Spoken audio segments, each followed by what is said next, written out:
A continuación, Noticiero Telesucesos. Clasificación A. Apto para todo público. Un noticiero pensado para usted porque se lo merece. Nos acercamos a la realidad desde diferentes perspectivas. Noticiero Telesucesos. Primera parte del Noticiero Telesucesos con las noticias más importantes del día.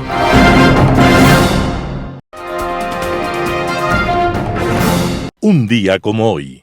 Poner un cohete en órbita equivale a colocar debajo de un gigantesco autobús lleno de finos cristales una bomba explosiva que lo lance a 350 kilómetros de distancia sin que se rompa una sola copa. Ese prodigio de la técnica ya lo habían logrado los soviéticos mucho antes de 1961, pero ahora el mundo no salía de su asombro. Dentro de aquel cohete iba un joven de apenas 27 años y se llamaba Yuri Gagarin. Dentro del habitáculo de la nave Vostok, de apenas 2 metros de diámetro, impulsado por 20 millones de caballos de fuerza, Gagarin fue el primer hombre en abandonar la Tierra para mirarnos desde el espacio exterior. Yuri Gagarin pasó a la historia por ser el primer hombre que dio la vuelta a la órbita de la Tierra en 1 hora y 48 minutos, a una velocidad de 28.000 kilómetros por hora. Yuri Gagarin narra de esta forma su ingreso a la Tierra. La cápsula se puso al rojo. Vi el resplandor de las llamas rugiendo alrededor de la nave. Estaba en una bola de fuego que se precipitaba hacia abajo. El cosmonauta disparó el eyector, abandonó la cápsula en el aire y llegó al suelo en paracaídas. Gagarin cayó en plena mañana, en un cultivo de patatas, casi sobre la cabeza de 2 campesinas que no entendían aquella extraña aparición, en la ciudad de Engels, a orillas del Volga. Entonces retiró el casco de la cabeza y les dijo: No tengan miedo, soy uno de los nuestros. Soy un soviético que ha descendido del espacio y necesito un teléfono para llamar a Moscú. Gagarin acababa de entrar en la historia. Para gloria del género humano, fue un día como hoy, 12 de abril de 1961. Las principales noticias del día. Titulares. México indica que nosotros sí hemos suspendido las relaciones comerciales con Ecuador. Ejecutivo de Odebrecht admite haber dado dinero a ex asesora de Rafael Correa. 3 proyectos ofrecen aliviar el tráfico entre Quito y el Valle de los Chillos. Los editoriales serán de Felipe Rodríguez. Operación Glass indigna. Roberto Aguilar, Correa nos desea todos los males. Ramiro Rivera, asilo político a un delincuente. Noticias del día. México, nosotros sí hemos suspendido las relaciones comerciales con Ecuador. Pese a que Ecuador aseguró que las relaciones comerciales con México continúan dándose normalmente y no han sufrido cambios a raíz del impasse diplomático que atraviesan ambas naciones, México afirmó este jueves 11 de abril a través de su canciller Alicia Bárcena que ellos sí han suspendido las relaciones comerciales con Ecuador. Esto contrasta con lo indicado por la ministra de Producción, Comercio Exterior, Inversiones y Pesca de Ecuador, Sonsoles García, quien indicó esta semana que hasta el 8 de abril pasado, Ecuador no ha recibido ninguna comunicación oficial por parte del gobierno de México en la que se solicite terminar relaciones comerciales con Ecuador. Nosotros sí hemos suspendido las relaciones comerciales con Ecuador, en el sentido de que estábamos negociando un tratado de libre comercio y esas conversaciones se han suspendido, dijo Bárcena. No obstante, las conversaciones para firmar este acuerdo comercial están congeladas desde diciembre del 2022, cuando México dejó en stand-by las negociaciones a poco de cerrar el acuerdo por la negativa de permitir el ingreso a ese país del camarón, el banano y el atún ecuatorianos en los beneficios del acuerdo. Principio del formulario, en noviembre del 2023, el presidente de México, Andrés Manuel López Obrador, también se refirió al acuerdo comercial señalando que era positivo para México que no se haya firmado porque el ingreso del atún y el camarón afectaría a los pescadores de Sinaloa. Con este acuerdo, Ecuador buscaba además lograr a futuro su ingreso a la Alianza del Pacífico. Bárcena añadió que el resto de estados deberán decidir qué hacer con sus relaciones comerciales con Ecuador. Es una decisión de cada estado y también de los mecanismos regionales como Mercosur, añadió Bárcenas. Ex ejecutivo de Odebrecht admite haber dado dinero a ex asesora de Rafael Correa. En el tercer día del juicio en contra del ex contralor Carlos Polit, comenzó el 11 de abril de 2024 este juicio con el testimonio de Geraldo de Souza, quien trabajó en el área financiera de Odebrecht en Ecuador junto a José Concienciao Santos. Ante las preguntas del fiscal Michael Berger, de Souza aseguró que tenía una flash memory en la que guardaba información sobre su trabajo. En su interior tenía una carpeta llamada Miami en la que guardaba documentos de los pagos a Carlos Polit. Este era el código que en el sistema de Odebrecht se usaba para el ex contralor. Dentro de dicha carpeta, de Souza tenía una hoja de cálculo en la que fue anotando los pagos para Miami en 2012 y 2013.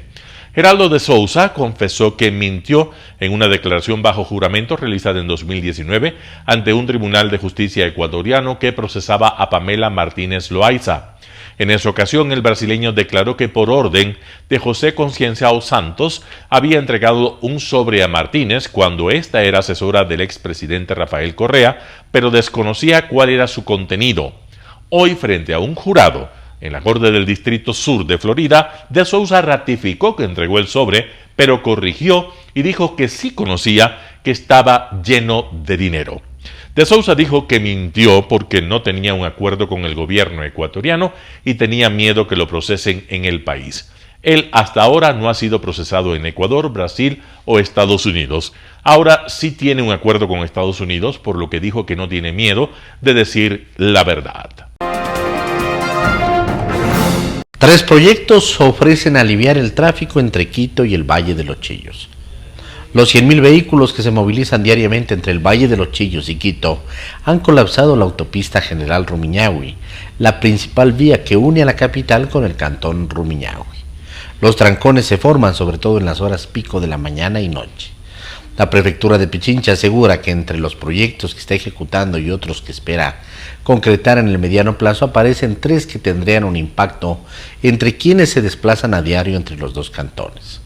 Solución Vial Bicentenario es el proyecto más nuevo de la prefectura. En sus 5.3 kilómetros de extensión incluye un puente sobre el río Machangara y 2 túneles que atravesarán el cerro Itzimbia. El proyecto, sin embargo, está en sus fases iniciales. El inicio de la construcción está programado para el 2025 y el 1 de enero del 2028 debería estar abierta a la circulación vehicular. El costo de la obra será de $230 millones. Intercambiador de Conocoto.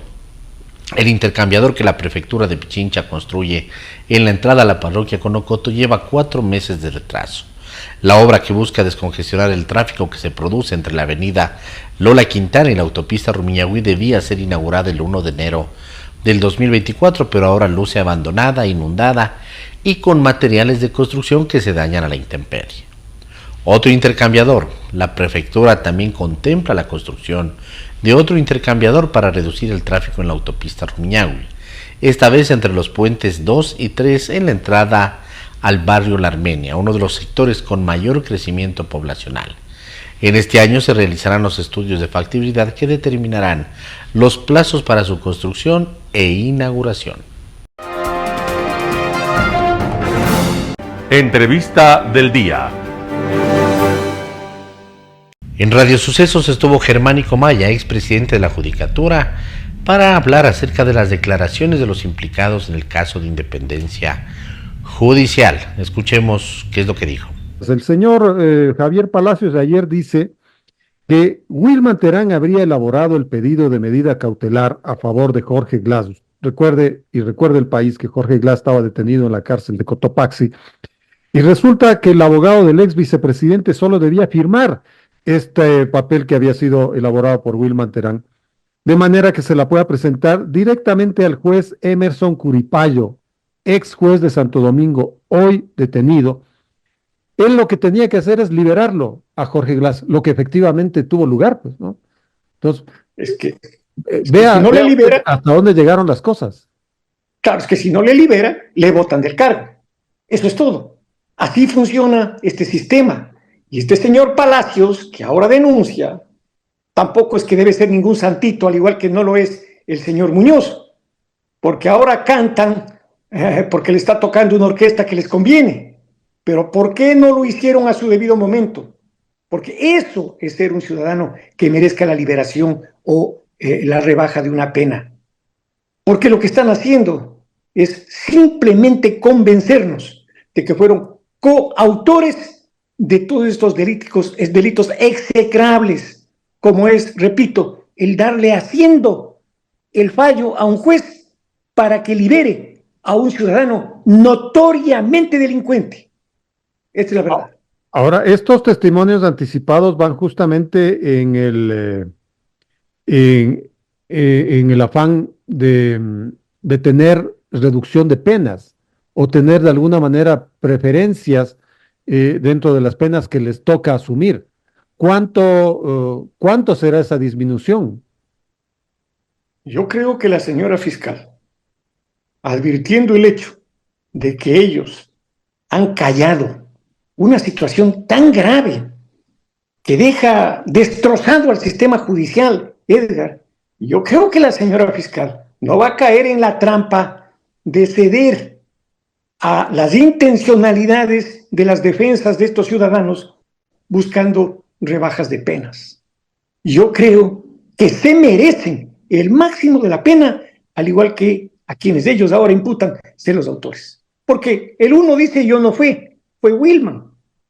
El otro dice no, yo les vi que eran él y Wilman. Entonces, están mintiendo. Hay versiones contradictorias. ¿Acaso el señor Palacios no era el operador? Como dijo el vocal Muñoz ayer, ¿acaso no le denunció a él y a este abogado Barragán, Hitler Barragán, cuyo nombre sonaba en todas las instancias judiciales como el que manejaba los hilos de la justicia? Pues hay que dar nombres, apellidos y sin miedo.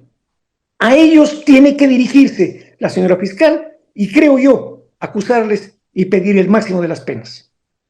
Recordemos y pongamos en contexto el caso de Independencia Judicial, en su momento lo comentamos, doctor Maya, porque esto nació, recordemos, hagamos memoria, de cuando se daban las famosas sesiones del Consejo de la Judicatura por Zoom, 11, 12 de la noche, cuando dos votos resultaban ganadores en un entorno administrativo de 5.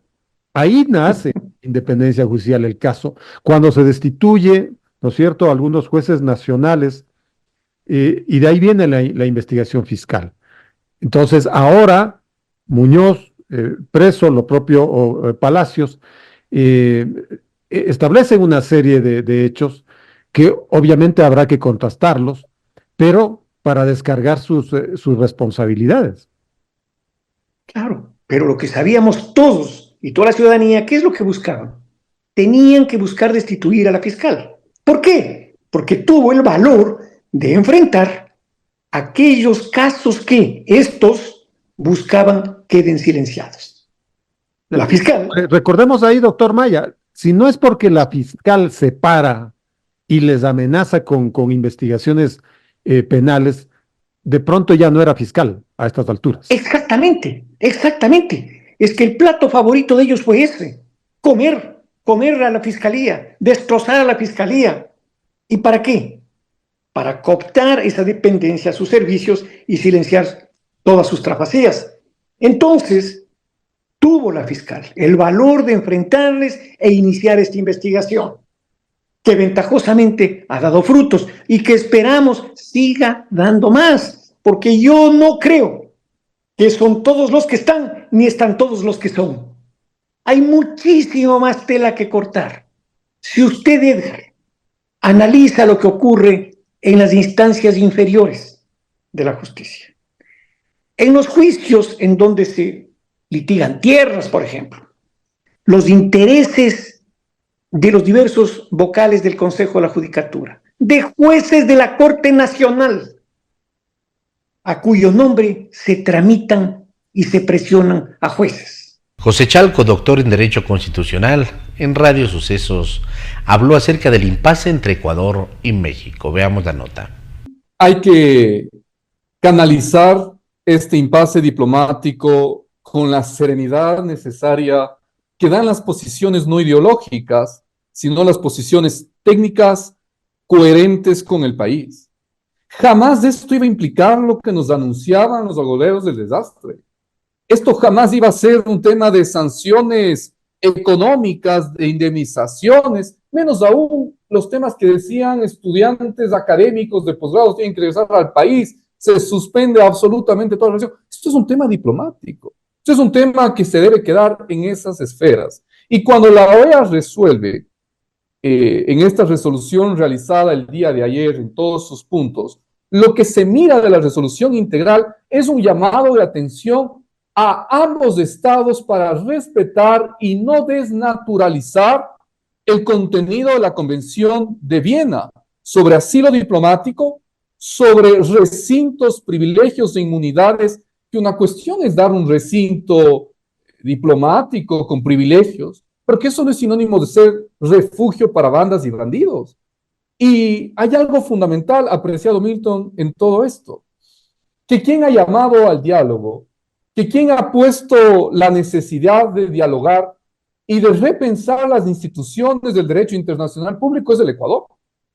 Yo creo que en medio de todo este impasse, lo que queda claro es la coherencia con lo que ha actuado el país, y a mí me parece además que ha puesto en el tapete de discusión la lógica de repensar, de rediseñar esta suerte de privilegios e inmunidades en donde hoy con un delito transnacional, con lavado de activo que no existía en los años 60 del siglo anterior cuando se desarrolló todo esto, hoy podría ser urgente redefinir estas inmunidades y privilegios con los que gozan las embajadas porque están sirviendo para otras cosas, para otros fines. Y en esa línea yo creo que el Ecuador, apreciado Milton, déjeme decirle, sin querer pecar de triunfalistas, pero yo creo que el Ecuador ha quedado muy bien, porque el Ecuador además ha puesto un tema de discusión internacional tan importante como es el asilo y los privilegios con los que gozan las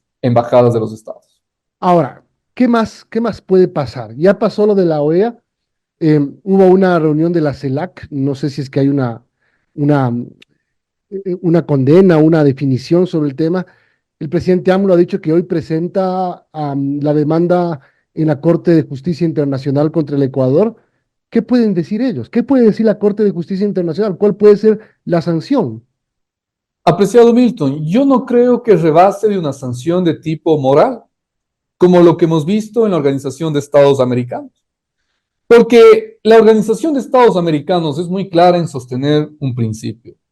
El principio que opera estas relaciones internacionales, que es precisamente el del diálogo, la solución amistosa a los conflictos y la búsqueda de rebasar estos conflictos a través de acuerdos. Eso es a lo que está convocado uno y otro estado.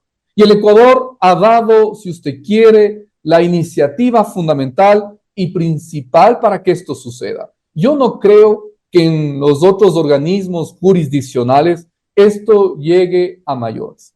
Veamos un antecedente. Colombia hace 10 años en Angostura intervino militarmente al Ecuador. ¿Qué ha pasado? ¿Cuál es el dólar que ha recibido el gobierno ecuatoriano o el Estado ecuatoriano? Pero esto no sucede. Esto es un impasse diplomático. Yo creo que hay que canalizarlo de esa manera. La defensa del Estado ecuatoriano tiene que ser seria y rigurosa con el orden constitucional, porque aquí no es que podemos nosotros albergar, refugiar a huéspedes ilustres en un primer momento, apreciado Milton, porque esto hay que recordarle al país. No es que hemos llegado de la noche a la mañana a este impasse diplomático porque sí. En un primer momento, la embajada del gobierno mexicano lo que hizo fue entregarle un asilo, no, fue darle la condición de huésped. Eso no existe en el ordenamiento jurídico. Y eso generó una obstrucción al sistema judicial. Eso fue lo primero.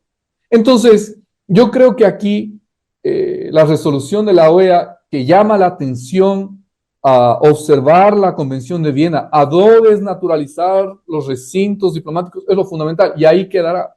Yo creo que esa será la línea, apreciado Milton, de la coherencia con la que actuarán los otros estados, las cortes internacionales, si es que esto llega a prosperar. En Impacto Informativo, Arturo Moscoso, director de la Escuela de Relaciones Internacionales de la Universidad Internacional del Ecuador, habla acerca de la resolución de la OEA en el impasse Ecuador-México. Escuchemos qué es lo que dijo.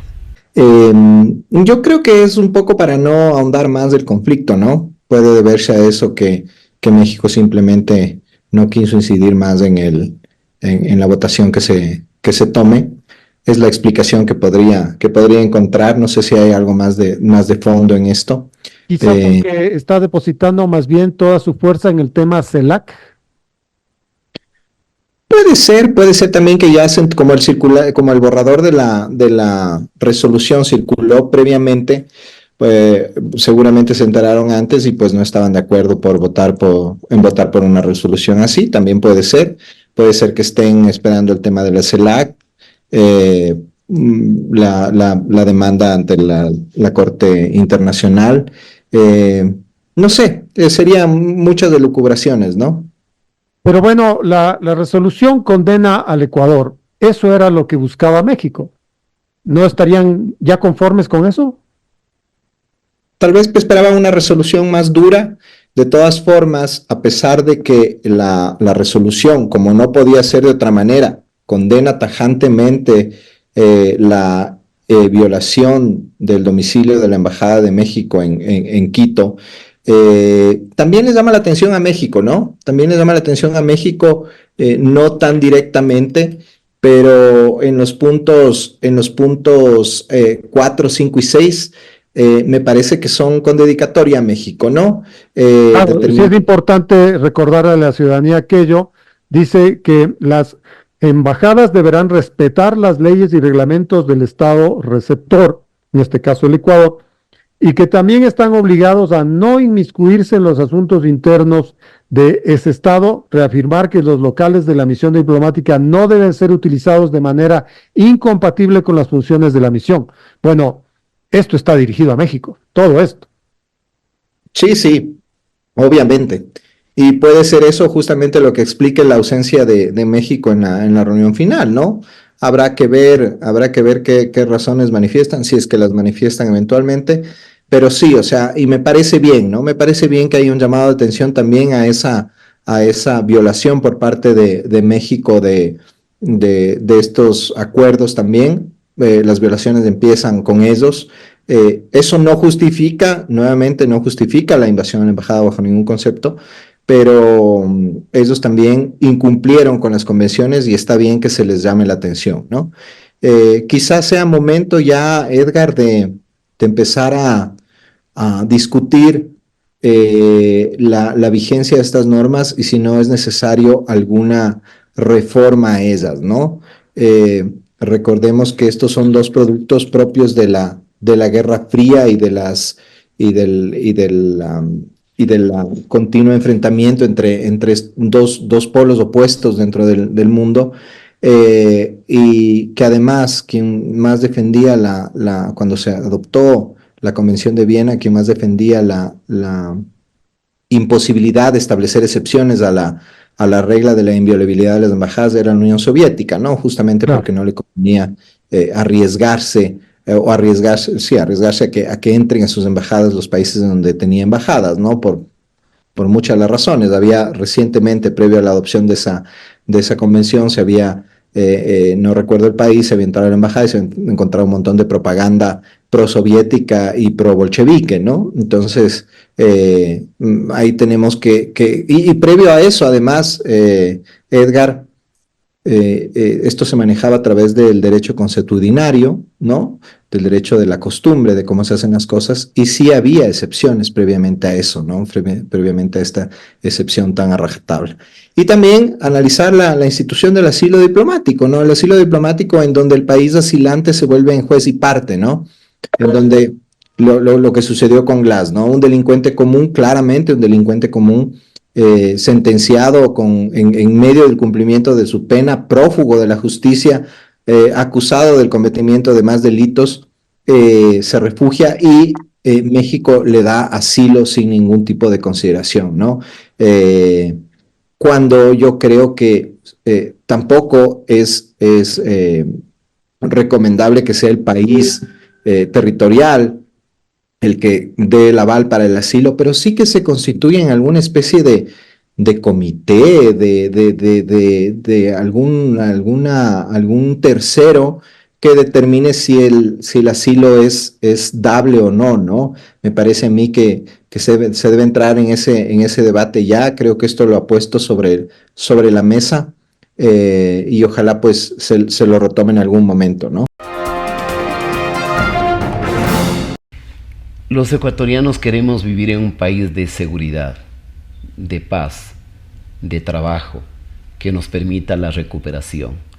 Que recuperemos confianza internacional con el arbitraje, que permita a nuestros militares acolitar a la Policía Nacional en el combate contra el narcotráfico, que puedan nuestros militares estar en las calles y en las carreteras y hacer revisión de vehículos y de personas para ver si no llevan explosivos, armas o dinero, para que las armas que quiten el narcotráfico y los explosivos pasen a uso de las Fuerzas Armadas, para que los presos con sentencias condenatorias de este tipo de delitos no tengan rebaja de penas y no puedan salir anticipadamente, para que haya jueces constitucionales encargados de las medidas de garantía jurisdiccional, habeas corpus, habeas data, medidas cautelares, que ahora cualquier juececillo con billete de la mafia libera a un mafioso.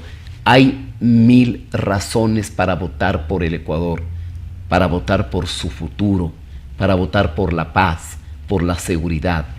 Aquí en juego está, o el Ecuador sobrevive como un país en paz, en certidumbre, en convivencia y en transparencia, o el Ecuador pasa a ser una plaza del narcotráfico y una suerte de una segunda Haití. Hay que votar sí. ¿Cuál es la diferencia entre ser tonto y hacerse el tonto? Ser tonto implica ser una persona con poca inteligencia y limitada en su comprensión.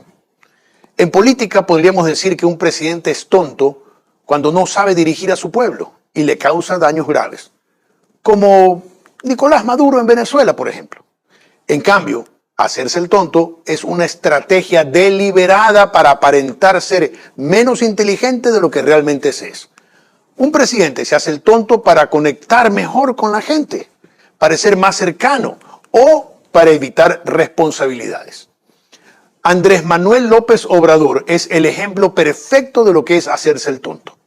AMLO tiene una sólida educación. No solo pasó por la universidad obteniendo títulos en ciencias políticas y administración pública, sino que es autor de 18 libros. En sus inicios tenía un estilo aguerrido, con ataques agresivos contra sus opositores y con un discurso de odio. Luego lo cambió y se convirtió en una especie de pueblerino amigable. Bajó el tono de su voz, dejó de confrontar para dar mensajes agradables, pero llenos de contenido ideológico. Se disfrazó de un chavo del 8 que sufre los abusos de los más fuertes, manteniendo la humildad. Eso lo volvió confiable, tierno, casi adorable. Su actitud, simulando el estilo de Cantinflas, con frases entre cómicas y sabias, lo hizo muy popular. Es que AMLO sí es inteligente, pero se hace el tonto. Así mantiene su alta popularidad. Haciéndose el tonto, escondió las enormes cifras de muertes durante la pandemia. Haciéndose el tonto, permitió la corrupción de su familia y la de sus amigos. Haciéndose el tonto, AMLO mantiene vínculos con los carteles del narcotráfico que han invadido Ecuador causando miles de muertes violentas. Con ese hablar lento y cantinflesco, López Obrador logró provocar a nuestro presidente. Daniel Noboa inicialmente cayó en la trampa del zorro viejo, que se mandó un exabrupto con toda la mala intención de crear un incidente, retirar a su embajadora, conceder un asilo político ilegal a Jorge Glass y solicitar el salvoconducto para que viaje a México. El salvoconducto fue negado, de la misma forma en que Rafael Correa se lo negó al periodista Carlos Pérez Barriga y Guillermo Lazo se lo negó a María de los Ángeles Duarte. Sin embargo, Noboa fue más allá, tomó una decisión inesperada, que seguro sorprendió hasta el propio AMLO. Ordenó el ingreso de la fuerza pública a la Embajada de México en Quito y aprehendió a Jorge Glass, quien había violado su libertad condicional. Noboa se pasó por encima todos los convenios internacionales, aduciendo que no cabe el asilo político porque Glass es un prófugo que tiene sentencia ejecutoriada, que López Obrador violó primero los acuerdos internacionales y que tenía la certeza de que Glass iba a escaparse como lo hizo María Duarte de la Embajada Argentina con la complicidad de sus funcionarios. No hay justificación jurídica para el allanamiento de la Embajada Mexicana, pero debemos tener claro el contexto que vivimos los ecuatorianos y el pasado de impunidad de quienes hoy quieren ir más allá del reclamo razonable que hacen juristas serios. Este acto fue provocado por AMLO para proteger a un delincuente y ese acto también ilegal es respaldado por quienes se hicieron los tontos cuando el padre de todos ellos, Fidel Castro, dirigió el ataque a nuestra embajada en Cuba, asesinando a uno de sus ocupantes. Son los mismos narcosocialistas protectores de los chapos, los patrones y señores del cielo, a cambio de dinero para sus campañas. Sí, la ocupación de la embajada mexicana fue ilegal, no está en duda. Pero tampoco está en duda la legitimidad de defender nuestra dignidad al impedir que un corrupto se fugue. Demasiadas veces se han salido con la suya. La ilegalidad tendrá que resolverse en el ámbito diplomático y deberemos asumir las consecuencias. Lo ilegítimo ya lo resolvió Noboa al pararle el carro a alguien que se ha hecho el tonto demasiado tiempo.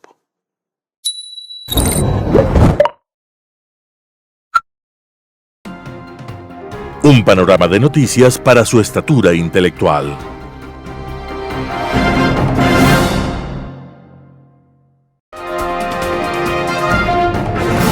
Editorial. Operación Glass indigna. Felipe Rodríguez, primicias. Si algo debiese hacernos sentir asco como sociedad es nuestra capacidad itinerante para fingir demencia a discreción. La libertad de expresión lamentablemente no tiene restricciones para quienes no tienen calidad moral para abrir la boca. Para criticar la punta del ovillo se ha de describir el ovillo completo, ¿no?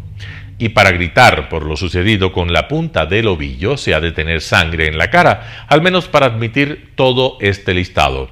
Número 1. Indigna haber tenido un vicepresidente que usó su cargo como burdel. 2. Indigna ser un país con un vicepresidente condenado múltiples veces por corrupción. 3. Indigna que un partido político, en lugar de condenar y repudiar la corrupción, la enaltezca considerando a los condenados por corrupción como sus ídolos. Número 4. Indigna que los procesados de ese partido político siempre elijan ser defendidos por abogados especializados en narcotráfico y que sus líderes guarden silencio absoluto. ¿Ni una palabrita al respecto? Número 5. Indigna que un movimiento comparta defensa y reciba financiamiento de organizaciones criminales dedicadas al sicariato, al tráfico de droga y a la trata de personas. 6. Indigna que un condenado utilice garantías jurisdiccionales a dedo y con tarifa, eligiendo Manta o Yaguachi para salir ilegalmente de la cárcel a través de un amicus curiae, mientras comparte irregularidades y sobornos al juez con Daniel Salcedo. Indigna que esta sea la gente que hoy pide que se respete el derecho. 7. Indigna que nos hablen de respeto al ordenamiento jurídico cuando ellos, desde la cárcel y desde la asamblea, buscan todas las formas posibles para prostituirlo. Número 8. Indigna que el crimen organizado pague el soborno a jueces con billetes manchados de sangre para que esos mismos políticos salgan de la cárcel contagiando de sífilis al sistema de justicia. Número 9. Indigna que los gatilleros sean los aliados de esos célebres condenados. Número 10. Indigna que un movimiento político no cuestione a sus condenados por las relaciones incestuosas que mantienen con todo tetón que se les cruza en el camino. Número 11. Indigna vivir en un país en el cual hoy los asilados en embajadas están relacionados con el narco. Indignaba vivir en un país donde antes los asilados estaban ahí porque se perseguía la libertad de expresión. Número 12. Indigna que quienes repudien la contienda México-Ecuador hayan celebrado la fuga de Duarte en contubernio con el gobierno argentino de entonces. Número 3. Se indigna que quienes piden respeto al derecho internacional sean los mismos que ideológicamente celebran la invasión a Ucrania. Número 14. Se indigna que hoy pretendan reclamar una persecución política quienes instauraron la década de persecución política más salvaje de nuestra historia. Número 15. Indigna que un país tan maravilloso como México rompa relaciones diplomáticas con Ecuador, cuando bien le haría romper relaciones con los cárteles de droga que dominan en el mundo y que ellos son incapaces de controlar. Número 16. Indigna que en un país se dedique a refugiar políticos relacionados con el narco y la corrupción como política internacional. Número 17. Indigna que un presidente que con su política de abrazos, no balazos, mantiene estrechas relaciones con el narco, hoy se presente como adalid de respeto a las convenciones y normas internacionales. 18. Indignan las narcoembajadas que violan la Convención de Caracas al otorgar asilos expresamente prohibidos por la ley y luego tienen la desvergüenza de pedir que la ley se respete. Número 19. Y sí, claro que indigna que Ecuador haya violado una sede diplomática, pues nada, ni la captura de un peligroso criminal lo habilita a ello. Número 20. Indigna vivir en un país donde los gobernantes creen que incumplimiento convencional de un Estado les habilita a un incumplimiento convencional contra ese Estado. Número 21. Indigna vivir en un país donde los fanatismos hacen que muchos defiendan que el fin justifica los medios. Número 22. Indigna vivir en un país donde los buenos quieren ser villanos y los villanos quieren vestirse de buenos. Número 3. Sí, indigna vivir en este país de desfachateces donde en lugar de combatir la ilegalidad con legalidad, nos rebajamos a ser burdos criminales para combatir a los criminales. 24. Indigna ser cada vez una oposición tan poco digna. Ven, todo indigna, pero más indigna la indignación a conveniencia, la indignación tuerta, la indignación en la que te indigna lo que no te conviene y no te indigna lo que indigna, pero te sostiene. Indigna que aquí los pecadores lanzan siempre la primera piedra, que los corruptos denuncien la corrupción, que los que violan la ley reclamen la violación a la ley, que los deformes nos hablen de estética. Indigna que los que tienen los zapatos llenos de mierda nos hablen de manos limpias, que las manos con sangre tengan el corazón ardiente. Indigna tanto que estamos al borde de perder la capacidad de indignarnos. Indigna, claro que indigna. Indigna el padecimiento definitivo de la dignidad. Felipe Rodríguez, Primicias. Correa nos desea todos los males. Artículo de Roberto Aguilar publicado en Diario El Expreso.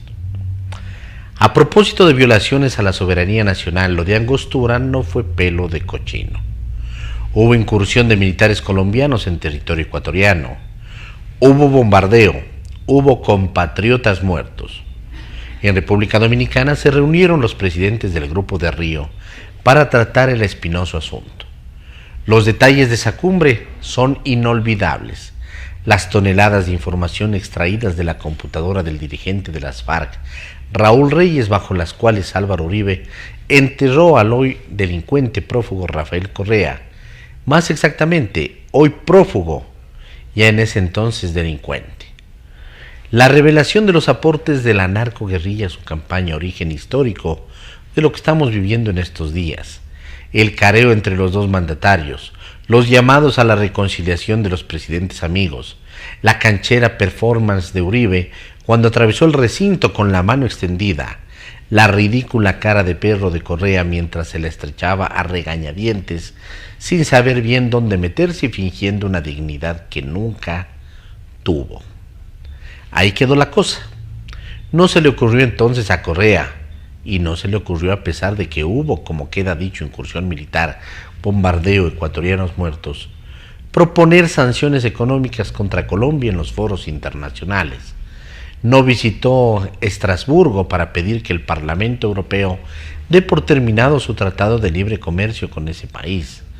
No se le pasó por la cabeza la magnífica estupidez de bloquear militarmente el puerto de Cartagena o cualquier otro, como sugiere hacer hoy a México con Guayaquil. Ni siquiera rompió relaciones con Colombia. No. Todos esos males se los desea a otro. Todas esas represalias se les tiene destinadas al expresidente, prófugo al país que verdaderamente odia, Ecuador. Es al Ecuador al que Correa quiere ver bloqueado, sancionado, militarmente cercado. Y en ese empeño viaja de un continente a otro y mueve todos sus contactos, desde la televisión rusa hasta el gobierno mexicano, pasando por los trasnochados comunistas españoles. Queda claro, no lo estaba ya, Correa es el enemigo. Hiperventila de las iras el prófugo, con el aliento entrecortado y los síntomas de lo que parece ser un ritmo cardíaco por las nubes, habla en el Parlamento Europeo. No ante, en, porque lo que sus trolls pretenden vendernos como una intervención ante el Pleno es en realidad una rueda de prensa a la que no asiste ni la madre que lo parió. 4 gatos. Y ante ellos clama: crisis civilizatoria, alerta mundial, suenen todas las alarmas, suspendan sus vuelos las aerolíneas, detengan las rutas de comercio los barcos mercantes, recójanse a orar los fieles de todos los credos, guarden silencio cantores y poetas. La civilización está al borde del abismo, porque de las múltiples amenazas que se ciernen sobre ella, el calentamiento global, la vulnerabilidad de los sistemas digitales de seguridad, la fragilidad del equilibrio financiero, es la más peligrosa la que se acaba de activar en Quito: los caprichos de un niño rico nacido en Miami. ¡Horror! Esto puede regresarnos directamente a las cavernas. ¿No han empezado a desmoronarse ya los fundamentos mismos de la cultura universal? En Miami, por ejemplo, se abrió el juicio contra Carlos Poli, y Conceição Santos reveló las rutas del dinero sucio que llegaba a las cuentas de Jorge Glass. Gran hecatombe. Ya declaró Javier Muñoz en Quito y contó cómo Rafael Correa tenía comprados a jueces para garantizar su regreso. Cataclismo que estremece los cimientos de la paz mundial. ¿Cómo no hiperventilar ante 4 gatos en el Parlamento Europeo? ¿Cómo no odiar al Ecuador, causa de todos los males de la tierra? Artículo de Roberto Aguilar, publicado en diario El Expreso. ¿Asilo político a un delincuente? Ramiro Rivera, El Comercio. A los líderes populistas le fascina hablar sin límites. En la antología de los refranes se lee: quien mucho habla, mucho yerra. Vagabundean en hablar por hablar. Fidel Castro sermoneaba horas y horas y la concurrencia de los camaradas bostezaba y dormía. Rafael Correa se mandó 523 sabatinas con un promedio de 3 horas, es decir, habló 1.569 horas seguidas, más de 65 días hablando sin parar. Un récord Guinness. Igualito fue Hugo Chávez. También el presidente de México, López Obrador, con la desventaja de su angustiosa lentitud y tedio. La incontrolable locuacidad de López Obrador provoca la crisis diplomática entre México y Ecuador. El desmán de afirmar que Fernando Villavicencio fue asesinado para evitar el triunfo de la candidata de Correa. El ultraje de calificar al gobierno ecuatoriano de facho, es decir, fascista. Y por último, el absurdo de conceder asilo político a un contumaz y destacado delincuente. La Convención sobre Asilo Diplomático de 1954, en su artículo 3, dice que no es lícito conceder asilo a quienes estén inculpados o procesados ante tribunales competentes por delitos comunes, menos si pesan sentencias. Si Glass ingresó a la embajada, lo que procedía era invitarle a que se retire y entregarlo a la justicia.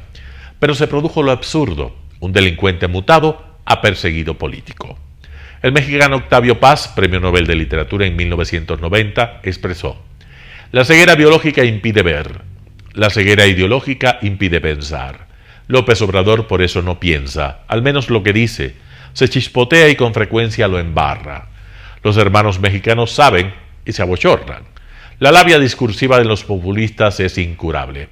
¿Se acuerdan cuando el rey Juan Carlos estalló y, rompiendo la formalidad diplomática, le dijo a Hugo Chávez: ¿por qué no te callas? Millones de mexicanos estarán diciendo a su presidente, como Kiko, personaje del Chavo del Ocho: ya cállate, cállate, cállate, que me desesperas. Esperemos que en poco tiempo el distanciamiento entre Ecuador y México sea superado. Jorge Glass es un respetable delincuente, procesado, juzgado, sentenciado por casos de corrupción. Las evidencias de su nexo con el crimen organizado y la mafia es imposible esconderlas. Lo execrable ver a Rafael Correa atizando el conflicto y clamando para que se castigue a Ecuador. Ramiro Rivera, El Comercio. Noticias internacionales. Biden considera cerrar el proceso legal contra Julian Assange. El presidente Joe Biden dice que Estados Unidos está evaluando cerrar el proceso legal contra Julian Assange. Biden declaró el miércoles que su país va a considerar la petición de Australia de poner fin al proceso legal contra el fundador de Wikileaks por la divulgación de documentos confidenciales de Estados Unidos. Assange se enfrenta a más de 17 cargos por espionaje y por la publicación de documentos clasificados. El primer ministro de Australia respaldó una moción parlamentaria en febrero para solicitar el retorno de Assange a su país de origen. Well, this is an encouraging statement from President Biden. I have said that we have raised, on behalf of Mr. Assange, Australia's national interests, that enough is enough, that this needs to be brought to a conclusion, and we've raised it at each level of government in every possible way. Amnistía Internacional considera inaceptable la detención de Assange y cree que de ser extraditado a Estados Unidos podría sufrir graves abusos. El Tribunal Superior de Londres ha congelado la solicitud de extradición hasta el 20 de mayo a la espera de una garantía de que Assange no afrontará la pena de muerte.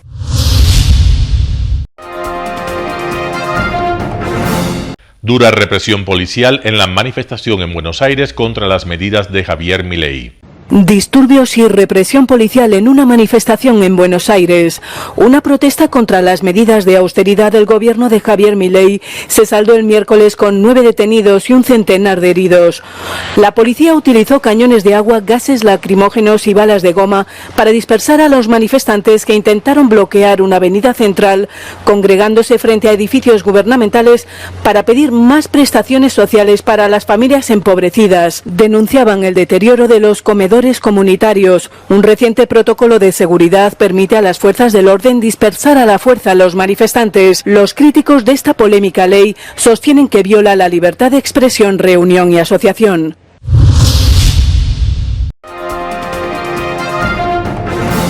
Telesucesos Sports. Deportes, deportes, deportes. Todas las tardes, 4 horas de lunes a miércoles, de 14 a 17 horas. Los jueves y viernes, 6 horas, de 12 a 20 horas, desde Arena Telesucesos. Transmisiones en vivo, siempre Ecuavoley y luego Deportes para recordar. Todas las tardes, deportes en Telesucesos Sports, bajo la dirección del arquitecto David López. La visión objetiva de quien vive el deporte. Sucesos deportivos, visión de un equipo de opinión joven de comunicadores. Telesucesos, llegamos con nuestra señal a los sectores populares de nuestra ciudad. Quienes no tienen televisión por suscripción atenderán nuestra señal sin costo en Canal 29 UHF Telesucesos. Siempre ecuatorianos, resaltamos nuestra identidad. El básquet, esgrima, tenis de mesa, taekwondo, box y muchos deportes más en Telesucesos Sport, sin costo desde la comodidad de su hogar en Telesucesos Canal 29. Arena Telesucesos es una importante y funcional edificación cubierta dispuesta para la práctica y desarrollo de eventos del Ecuavoley.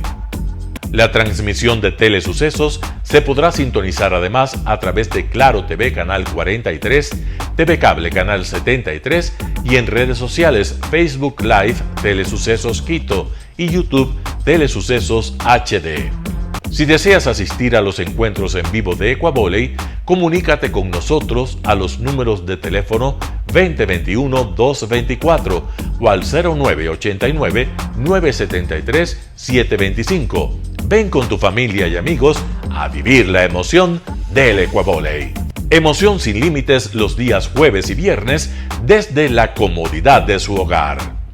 Resaltamos nuestra identidad como ecuatorianos iniciando transmisiones en Telesucesos del Ecuavóley, que representa, luego del fútbol, el deporte más popular de nuestro país y el que practican los ecuatorianos residentes en muchos países del mundo. Nuestra señal será transmitida en directo por televisión abierta en la ciudad de Quito y a través de las redes sociales a todo el país, así que llegará a Estados Unidos, España e Italia, creando a través del Ecuavóley un nexo fraterno entre ecuatorianos y entre los inmigrantes de nuestro país. Anuncie en Telesucesos Sport y llegue con nosotros a lo más importante del deporte popular. Telesucesos, con sus transmisiones, jerarquizará esta práctica deportiva, convocando importantes competencias de Ecuavóley dentro y fuera del Ecuador. Llegando con deportes no atendidos por los medios de comunicación que han concentrado su acción en el fútbol. El tenis, box, golf, racquetball llegarán a su pantalla de televisión en tiempo real a través de Canal 29 UHF, competencias que podrán ser atendidas a través de Facebook, YouTube y vivir los encuentros deportivos en directo y en tiempo real. Esté atento a nuestros horarios especiales de transmisión los fines de semana y feriados. Usted y su familia disfrutarán desde la comodidad de su hogar de las emociones del Ecuavóley, deporte tan nuestro. Somos inéditos y para ello disponemos de un escenario cubierto propio, Arena Telesucesos, desde donde transmitimos nuestros encuentros masculinos y femeninos de este deporte. Simple y gratuito. Llama a nuestros números de contacto 2021-224 o al 0989-973-725 y regístrate como invitado especial para nuestros eventos en vivo. Arena Telesucesos, el escenario cubierto para la práctica del deporte 100% ecuatoriano, el Ecuavóley. Telesucesos es un canal de televisión que incorpora a su programación manifestaciones culturales y deportivas que marcan la identidad de nuestro país. Consideramos que el Ecuavóley es una manifestación deportiva con partida de nacimiento popular y nombre propio ecuatoriano. Arena Telesucesos, funcional espacio cubierto para la práctica y desarrollo del deporte. Arena Telesucesos, el escenario para campeones. Arena Telesucesos atiende deportes de su preferencia: básquetbol, tenis de mesa, esgrima, taekwondo, fútbol sala, box, halterofilia. ¿Cómo llegar? Nuestras instalaciones se encuentran en el norte de la ciudad, en un sector de gran crecimiento y desarrollo urbano al que se accede a través de la vía E35, más conocida como la Avenida Panamericana Norte. Desde el centro comercial El Portal, a 2 kilómetros a la derecha, se encuentra la calle García Moreno, antiguo camino a Llano Grande, una arteria en la que se desarrollan dinámicos comercios. Junto al centro comercial Ciudad Alegría, a 100 metros, hemos llegado a nuestras instalaciones, Arena Telesucesos, la cancha del Ecuavóley. Por fin tiene usted un espacio de difusión de su deporte preferido. Telesucesos, el canal de televisión siempre inédito. El noticiero Telesucesos es retransmitido de lunes a viernes a las 7 horas por Radio Planeta Sur 106.1 FM de la ciudad de Loja. Noticiero Telesucesos.